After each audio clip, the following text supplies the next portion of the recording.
Infertility. It's a hard word for women who have wanted to be a mother their whole lives to hear. Women going through treatment and dealing with infertility say it's already heartbreaking, and judgment from those who don't understand makes it worse. Well, one woman who works here at Real News Public Relations has selflessly offered to share her story and let us sit in on her appointments with the Fertility Specialists of Texas in a mini-series so that others may get inspiration, information, and hope if they're planning to follow in her footsteps someday. I have this day circled on my calendar and I'm excited and nervous. June 20th, Suzanne McCafferty, the Director of Speakers Bureau at Real News PR, came in for her first appointment at the Fertility Specialists of Texas in Frisco. I got the blood test done to tell how viable my eggs are. I'm 45 and my husband and I have been married for about 3 years, which means we've also been trying for about that same amount of time. So we're excited to see how the results come out and what our options are. So the AMH, it kind of gives us a good guess on what the woman's egg count would be. So we can tell, do they have any eggs left? How many do they have? And it kind of correlates with the age also.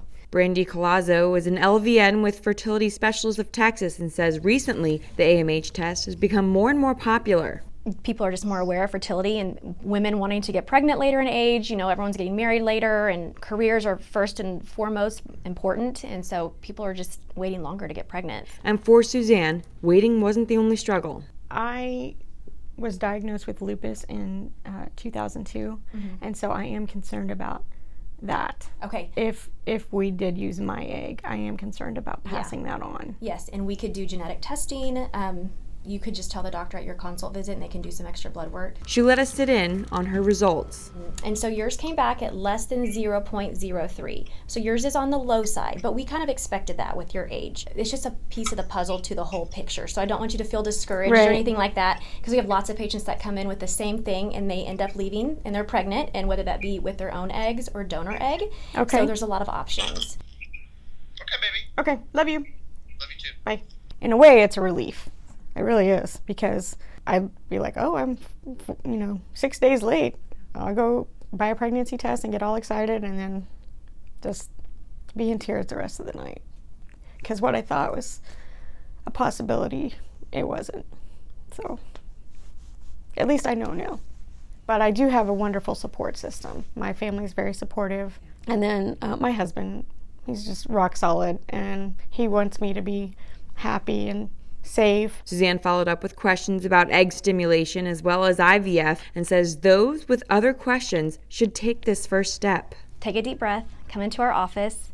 A lot of us have been through the same thing, and there's a lot of options. It's a blood test. It's easy. I think making the decision was the struggle for me. Educate yourself, see what options are out there, and you never know that this could change your life. The next step for Suzanne is a doctor's appointment for more blood work, check hormone levels, and to do an ultrasound.